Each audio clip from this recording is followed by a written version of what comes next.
everybody? It is the video that I have been talking about for so freaking long. I am ranking every single 2022 film I have seen right now. Well, actually, it will be a three-part series. I'm first starting off with the bottom 15, which is today's video. Tomorrow will be the middle 15, and then there will be the top however many. I am watching one more 2022 movie tonight. I'm watching The Fabelmans tonight, and so I will have to tell you guys how that one is before. I highly doubt it'll be in the bottom 15, so I am filming the bottom 15 right now. But we do have a couple of announcements to make. First off, second channel, go subscribe. It's called More ZMC. I'm posting some football content on there, posting some book content, and even if you're not into football, I'm doing books, comic books, video games, everything else that is pop culture related that I cannot fit onto my schedule on Zachary Movie Chat. Just go subscribe to that one and watch those videos right now, please, because I'm trying to grow that channel as much as I am now. Also, I am back on Twitter. I took a while off after I got canceled off of it, long story, and personal problems that I had with Twitter, and I took a while off after that. I'm back on it, Zach Movie Chat YT. Go give me a follow, same as that on Letterboxd. I am using Letterboxd as my source for this ranking. I add every movie as my ranking, and so, yeah. I've seen, how many movies have I seen, Letterboxd? I've seen 50 films. 50. Right on the dot. That's exactly how many that I have seen today. 51, including The Fabelmans, and if before I get my other video out, there will be 52 if I get to watch the menu, and 53 if I get to watch Barbarian. But anyways, let's get started. The bottom 15. The worst of the worst. There's something to know. Only, how many movies is there? 1, 2, 3, 4, 5, 6, 7, 8, 9, 10. Only 10 movies, or 9 movies, I think deserve to be called terrible. They don't really have anything that are necessarily redeeming. The rest of the movies are only in this because they did not work for me on that one specific thing. Just so you know, not all of them are absolutely terrible or the worst of the worst. They just are the ones that had the most problems or were the least enjoyable for me. And if it's no surprise to you, number 50, 51, let's just say 51, because by the time tomorrow is, I will have seen The Fabelmans. 51, Morbius. Morbius. Does it surprise you? It shouldn't surprise you, because Morbius is not only the movie that enrages me the most, makes me want to freaking murder somebody the most. It's not only that, but it's just the one that is lazy, and for what it is, a superhero Marvel movie produced by Sony and Marvel Studios with Jared Leto about a character named Morbius who had an awesome trailer. They dumped it on April 1st. So many memes came out because the movie was just so bad. It's not even comprehensible. I watched this on a bus and I'm like, that's why I don't like it. It's because I watched it on a smelly, hot bus. And so the next day, or on our ride home, the 10-hour ride home, I watched it again. I couldn't get into it. I thought more about it. The next day, I tried to watch it again. 2 months later, I tried to watch it again, and it's just so incomprehensible. Everything about the film is incomprehensible to where Morbius, it's just a disaster. Every movie on this list has one redeeming quality. This redeeming quality is that it's only an hour and 40 minutes. That's its only redeeming qualities. It got over quickly. I guess it's a disaster. Morbius is easily the most pathetic movie that I have seen, possibly ever. Then 50th place, Firestarter. This was a movie I was really, really, really, really looking forward to. And then, all of a sudden, I sat down, I watched it. It goes on. The first act is like, the performances aren't great. But, you know, it's kind of just a mediocre, okay movie. Goes on. It's still going on. And eventually, it's just like, it's a mediocre movie. Bam! Strikes you right there. It just stops trying to just be a mediocre bad movie and just turns on to start being a terrible movie. Because not only in the third act does it not make sense, because a father gets kidnapped and the girl tries to save him, kills a bunch of people, and then the bad guy that murdered her entire family picks her up, and now they're family. What were you thinking? What was the game plan here? What was the idea that you were sitting down and you were like, yeah, that's a good idea? Were you really thinking that? Do you really think that's a good idea? Because that is the stupidest ending to anything. It makes no sense. It just goes for the more boring route over anything interesting that Stephen King's source material had. It just does not work one bit. It's an absolutely awful movie with an awful ending. There was barely anything redeemable about it, minus the fact that it was okay in one part or two. That's it. It's just a movie that I don't understand why it was made. It had no purpose. It had no ideas. It sucked. It was bad. Next up, we got the 355, the only 2022 movie on this list that I could not finish. And I didn't finish because it was just so bad. It was such a bad movie. And it should have been so good. I think with the cast it had here, let's look at the cast real quick. I think with this cast they had here, it's loading. The cast with Jessica Chastain, I'm not even going to try saying that. Penelope Cruz, Sebastian Stan, Edgar Ramirez, Jason Fleming, all these names that anyone would know. And the fact that it was directed by, I believe it was Simon Kinberg. Yeah, Simon Kinberg. It was directed by the director who directed Dark Phoenix. I just really think that this should have been so much better, so much higher in quality, because not only did the story not make sense, but the action was just dull. It was... Here, come with me for a minute. Hey, you see I'm gonna punch you? You didn't like that very much, did you? No, you didn't. And that's exactly what I think every time I watch a movie with shaky cam, is how would the director feel while watching that?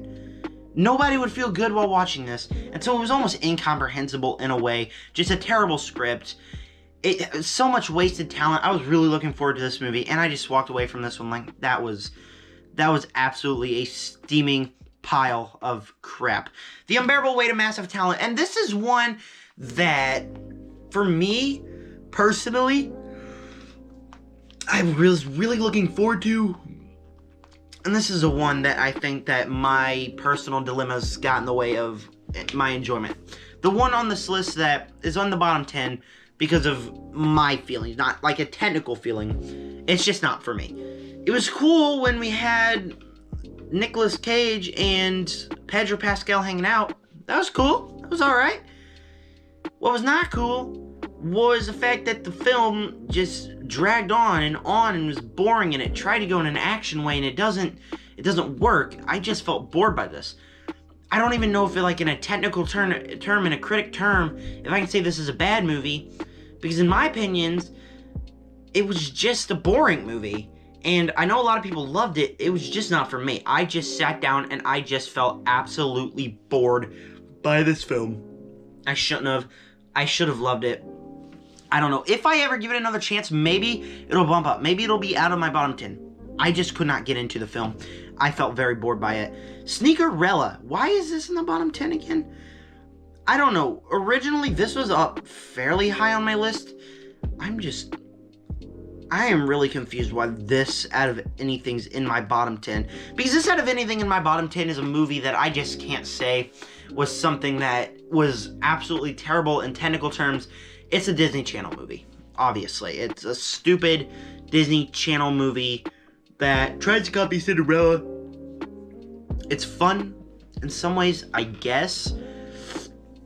Just, it's another Disney Channel movie, and not one of the enjoyable ones either. It was just kind of like, I went to bed right after watching. I was like, okay, that was cool, I guess. The big problem I had with it was the son was like, oh, stepdad, you're only trying to care for me, you stupid piece of crap. But the stepdad was doing what any parent should. He was just a spoiled brat. And I don't know. That's just how I feel about that. But this is just a Disney Channel movie.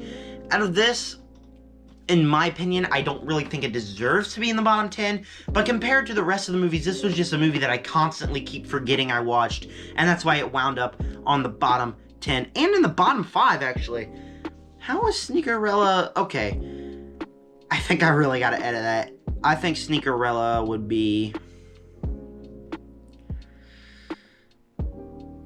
I don't know. I believe Sneakerella would be above a lot of these movies here.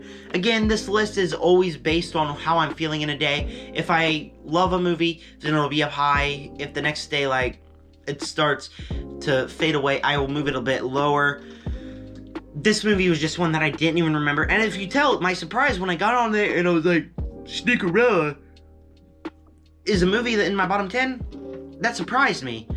So I definitely think it should be above, but Disney, you should at least try to make your movies unique, I guess. Next up, Thor: Love and Thunder. One of my most biggest disappointments of 2022. It's only not my biggest disappointment because the next movie is my biggest disappointment. Yeah, that's right. Yeah, I'm talking to you. Anyways, Thor: Love and Thunder was just another one of those movies that bored me because instead of trying to make a coherent Marvel film with emotions, it spent the majority of the time trying to crack jokes and not having a very compelling story. Like, the story about Gore kidnapping a bunch of kids isn't interesting. We wanted to see Gore murder people. We don't want to see him kidnap kids. That's stupid. It's just not that enjoyable of a plot. And then along the way, we get to meet Zeus, and then it just feels like instantly we go to the final battle.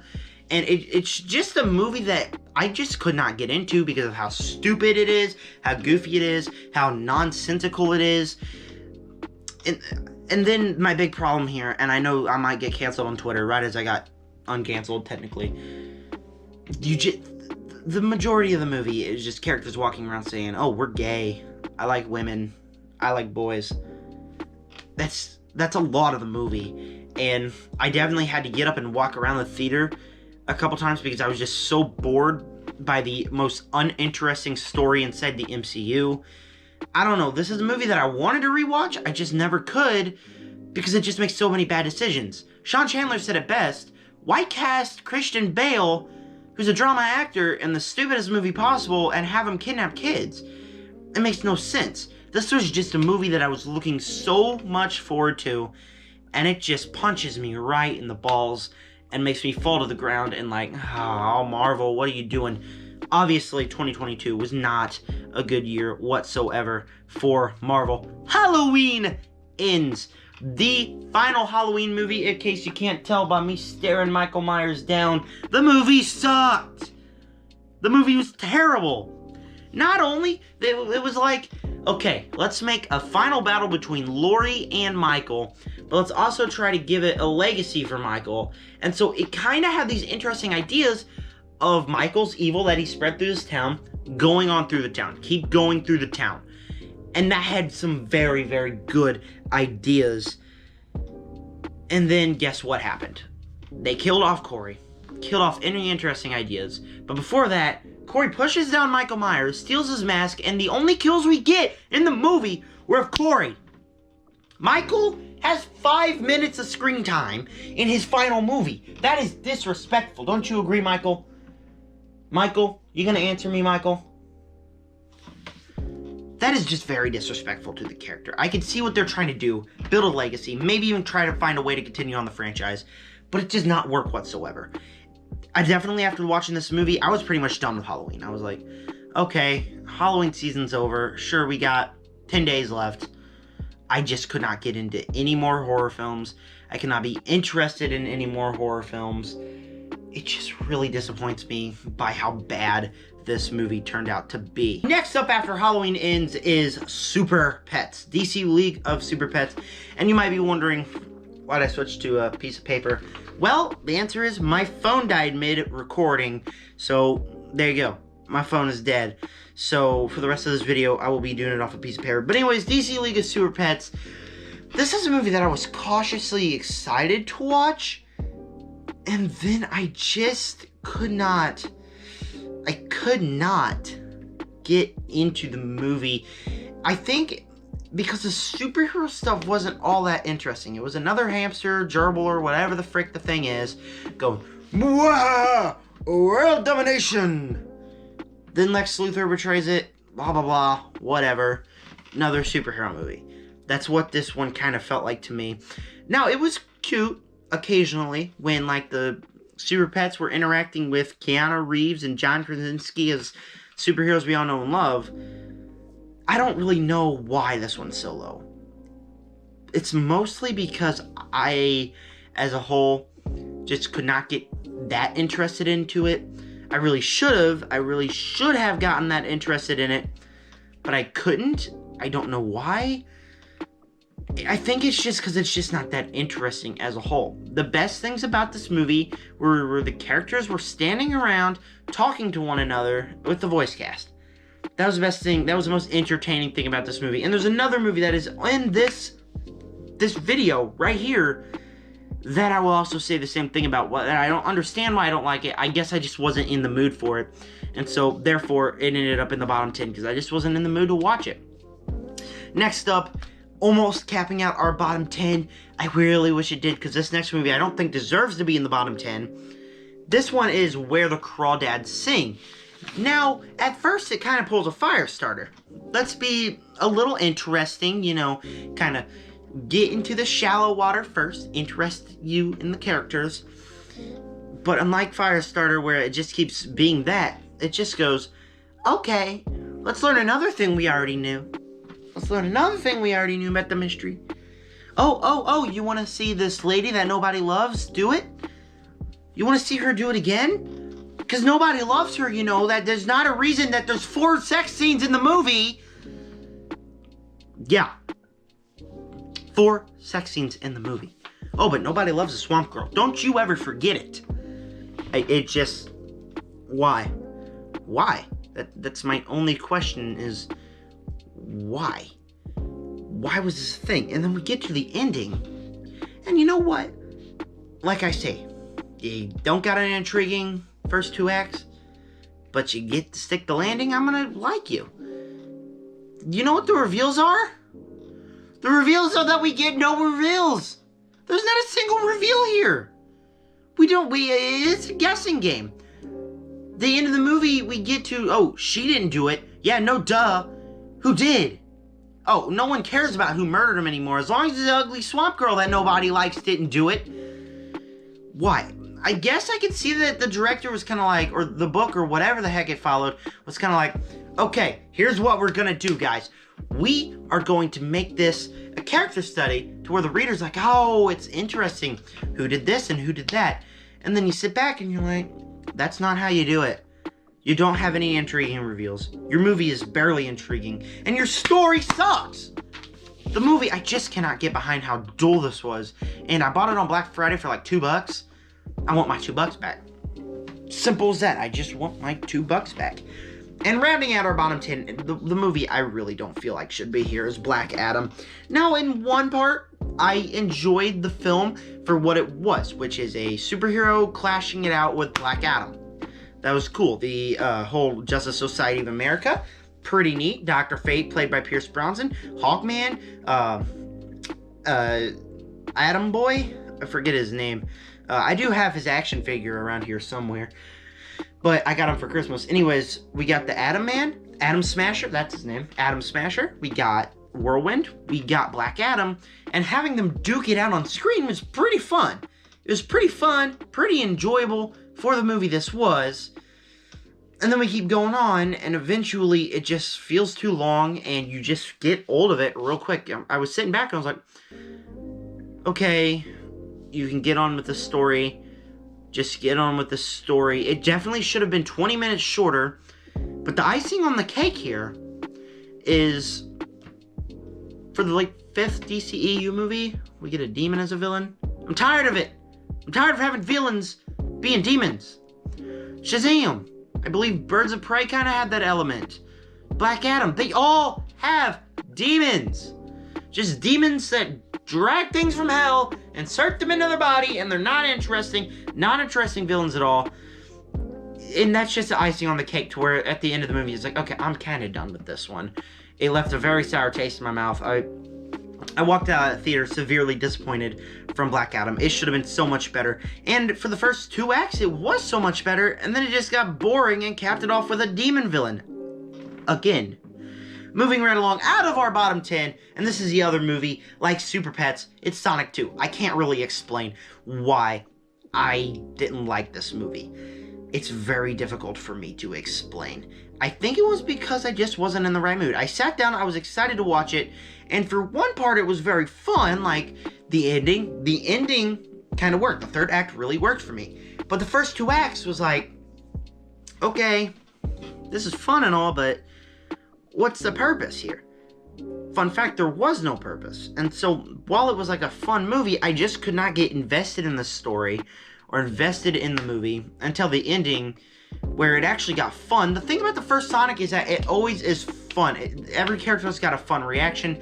They have fun with each other. And then, with this one, replacing the element of the humans with the great vibe them two had, and they're separate, it gets really good when Sonic goes to the wedding. That's when it's at its best. But when you separate them, you're just sitting back and you're like, that was okay. And I know people, big Sonic fans, were like, this movie was awesome, and I really wish I could, but I just was not in the mood for this one at all, and a couple of problems just really held this back for me in another great movie. I really wish I could put it up there. Then we got Prey, and this is a movie where after I watched The Predator, I was like, I don't like this. It's not very good. I couldn't get into it.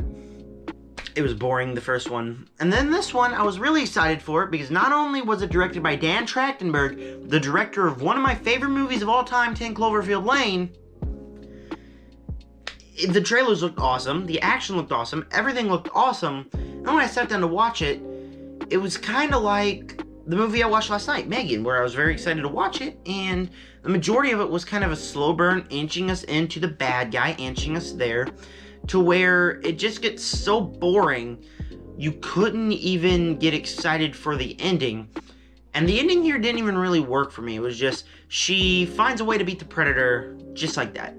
It just is such a slow burn, and does not ever pick up pace, that I just sat down. I was like, alright, pick up pace. And it got interesting in like the middle of the movie where the Predator starts actually killing people. But by the end of it, it was just kind of dull, and I really got over it real quick. And that's so disappointing because it's from one of my already becoming favorite directors, Dan Trachtenberg. It was just kind of a misfire, and mainly because I'm not that big of a Predator fan is how I believe it is. I don't really like this format that they put him into. Samaritan is up next. Samaritan is the Sylvester Stallone superhero movie that I was really looking forward to watching. And for the most part, it was fine. The twist was really good. Thing is, this is just another superhero movie out there that it got over, and I walked away from it. I'm like, I was okay, but does it have a purpose? And no, it doesn't. It's not trying to start a franchise. It's not trying to be a character study. It was just a movie to put on Prime Video for content, and that's okay. And it was an okay watch. There were some cool scenes, some cool action. Sylvester Stallone in the end, when the twist happens, I could not guess the twist. I thought that was really fun. He brutally murdered people. I thought that was really cool. Thing is, outside of it, it had no purpose, and I really just couldn't have fun with the movie. Sure, it does a lot of technical things right, I think. I just could not have fun with it. It wasn't as interesting. And that's a lot of these movies on the list to where it's very hard to explain why I didn't like it. Because I thought it did a lot of technical things right. But if you have technical right, but you don't got enjoyment levels right, you can't like the movie all that much. And it was a fine superhero movie.